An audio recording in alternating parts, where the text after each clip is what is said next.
속으론 부글부글 끓는데 겉으로는 허허 웃고 계신가요?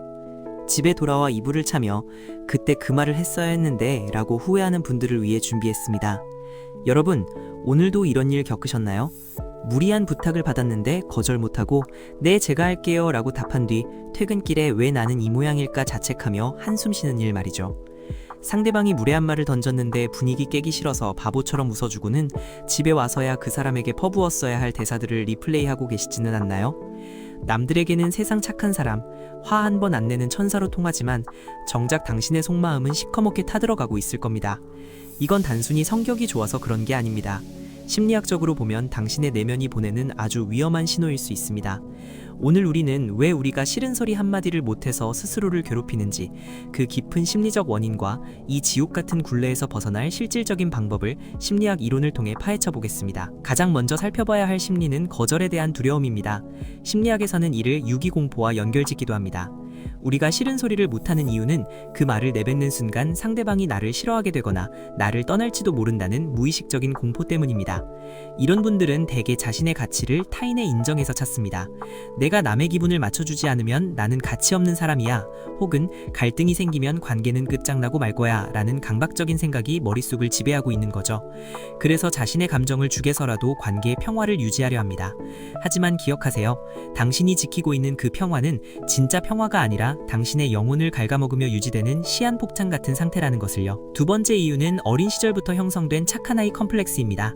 어린 시절 부모님의 기대를 충족하거나 집안 분위기를 살피며 말 잘 들어야 사랑받는다 라는 메시지를 내면화한 경우입니다. 심리학자 도널드 위니콧은 이를 거짓자기라고 불렀습니다. 타인의 기대에 부응하기 위해 만들어진 가짜 모습이죠. 진짜 내 마음은 화가 나고 억울한데 겉으로는 순응하는 모습만 보여주다 보니 시간이 갈수록 내가 진짜 뭘 원하는지조차 모르게 됩니다.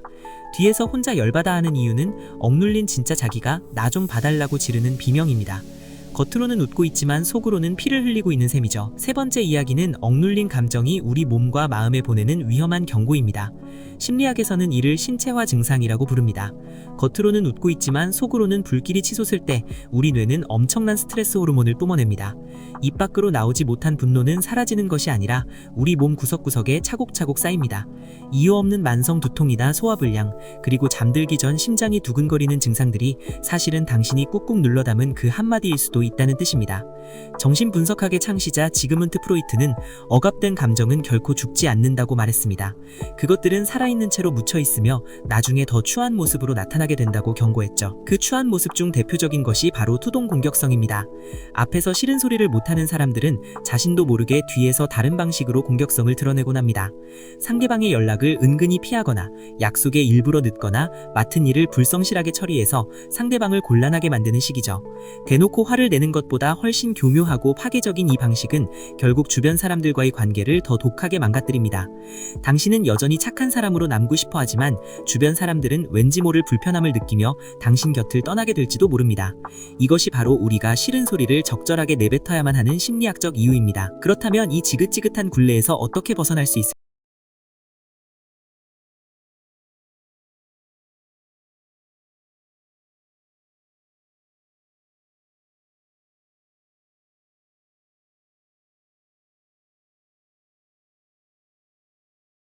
적절한 거리를 조절하는 아주 중요한 이정표가 됩니다. 내가 싫다는 의사를 표현했을 때 나를 떠날 사람이라면 그 관계는 어차피 오래 갈 수 없는 가짜 관계였다는 사실을 받아들여야 합니다. 모든 사람에게 사랑받으려는 욕심을 내려놓는 순간 진짜 자유가 시작됩니다. 둘째로, 심리학에서 권장하는 나 전달법이라는 기술을 익혀보세요. 상대방을 비난하거나 공격하지 않으면서도 내 마음을 정확하게 전달하는 방법입니다.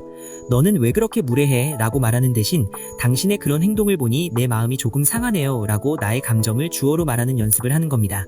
이렇게 하면 상대방은 공격받는다는 느낌을 덜 받으면서도 당신의 불편함을 진지하게 인지하게 됩니다. 처음에는 입 밖으로 내뱉는 것조차 힘들겠지만 작은 것부터 시작해보세요. 식당에서 주문이 잘못 나왔을 때 정중하게 다시 말해보는 것부터가 훌륭한 훈련이 됩니다. 셋째로, 나만의 심리적 경계선을 설정하는 법을 배워야 합니다. 심리학자들은 이를 바운더리라고 부릅니다. 다른 사람의 감정은 그 사람의 몫이고 나의 감정은 나의 몫이라는 선을 명확히 긋는 것입니다. 상대방이 화가 났다고 해서 당신이 죄책감을 느낄 필요는 없습니다. 당신은 그저 당신의 권리와 감정을 지켰을 뿐이니까요. 상대방의 기분을 맞춰주느라 당신의 경계선이 침범당하도록 내버려 두지 마세요. 당신이 스스로를 존중하지 않으면 남들도 당신을 존중해주지 않습니다. 넷째로, 분노를 안전하게 배출하는 창구를 만들어야 합니다. 뒤에서 혼자 열받아 하며 에너지를 소모하는 대신 일기를 쓰거나 운동을 하거나 믿을 수 있는 사람에게 털어놓으며 감정의 압력을 낮춰주세요. 분노는 에너지입니다. 이 에너지가 안으로만 향하면 자기 파괴적인 자책이 되지만 밖으로 건강하게 흘러보내면 나를 지키는 힘이 됩니다. 마지막으로, 거절 연습을 생활화해보세요. 거절은 무례함이 아니라 솔직함입니다. 할 수 없는 일을 할 수 있다고 말하는 것 오히려 상대방을 기만하는 행위일 수 있다는 점을 기억하십시오. 못하겠다는 한마디가 당신의 인격을 훼손하지 않습니다. 오히려 명확하게 거절할 줄 아는 사람이 더 신뢰받는 법입니다. 당신의 친절이 당신을 갉아먹는 무기가 되지 않도록 이제는 당신의 내면 아이를 먼저 안아주세요. 오늘 당신이 참았던 그 한마디는 사실 당신을 지키기 위한 소중한 권리였습니다. 이 영상의 나머지 부분에서는 더 구체적인 상황별 대처 화법과 자존감을 회복하는 심리 명상법을 다뤄보겠습니다. 당신은 충분히 사랑받을 자격이 있는 사람입니다. 누군가의 비위를 맞추지 않아도 당신 그 자체로 빛난다는 사실을 잊지 마세요. 이제 이 지옥 같은 침묵에서 벗어나 당신의 목소리를 당당하게 내어보시길 바랍니다. 이제 구체적인 상황 속에서 우리가 어떻게 행동해야 하는지 실전 연습을 해보겠습니다. 먼저 직장에서 무리한 부탁을 받았을 때입니다. 보통 이런 분들은 부탁을 받자마자 머릿속으로 안 되는데 라고 생각하면서도 입으로는 알겠습니다 라고 말합니다. 그리고 자기 자리로 돌아와서 책상을 치며 후회하죠. 이때 필요한 건 바로 3초의 여유입니다.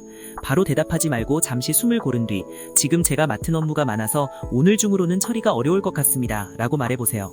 핵심은 미안하다는 말을 너무 많이 하지 않는 것입니다. 미안하다는 말을 반복하면 상대방은 당신의 거절을 정당한 권리가 아니라 당신의 잘못으로 오해하기 쉽습니다. 친구들 사이에서도 마찬가지입니다. 누군가 당신에게 무례한 농담을 던졌을 때 분위기를 망치기 싫어서 같이 웃어주고 있나요? 그때는 웃음을 멈추고 잠시 상대의 눈을 바라보세요. 그리고 담백하게 말하는 겁니다. 그 말은 내가 듣기에 조금 불편해 라고 말이죠. 상대가 왜 이렇게 예민하게 구냐고 적반하장으로 나온다면 이렇게 대답하세요. 내가 소중하게 생각하는 사람이라서 내 솔직한 기분을 말해주는 거야 라고요. 진짜 좋은 인연이라면 당신의 이 용기 있는 고백을 존중해 줄 것이고, 그렇지 않은 사람이라면 당신의 인생에서 걸러낼 좋은 기회가 될 것입니다. 많은 분이 걱정하는 것 중 하나는 내가 이렇게 말하면 사람들이 나를 성격 이상한 사람으로 보지 않을까 하는 점입니다. 심리학에서는 스포트라이트 효과라는 말이 있습니다. 우리는 세상의 중심이 나인 것처럼 느껴서 나의 작은 실수나 행동 하나하나를 남들이 다 지켜보고 판단할 거라 믿지만 사실 타인은 생각보다 우리에게 관심이 없습니다. 당신이 거절 한마디를 했다고 해서 당신의 평판이 하루아침에 무너지지 않는다는 뜻입니다. 오히려 자기 주관이 뚜렷하고 선을 지킬 줄 아는 사람이라는 긍정적인 이미지가 생길 수도 있습니다. 이제 여러분의 마음속에 있는 그 화를 정중한 언어로 번역하는 연습을 매일 조금씩 해보시길 바랍니다. 처음에는 목소리가 떨릴 수도 있고 손에 땀이 날 수도 있습니다. 당연한 과정입니다. 오랫동안 쓰지 않던 마음의 근육을 처음 사용하는 것이기 때문입니다. 하지만 이 근육이 단단해질수록 당신은 타인의 눈치가 아닌 자신의 내면 소리에 귀를 기울이는 진짜 어른이 될 것입니다. 뒤에서 혼자 아파하는 시간은 이제 끝내야 합니다.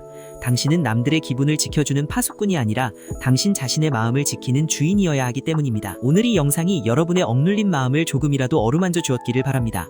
당신이 내뱉는 그 정직한 거절과 용기 있는 한마디가 결국 당신을 더 자유롭고 더 사랑받는 사람으로 만들어줄 것입니다. 긴 시간 시청해주셔서 감사합니다.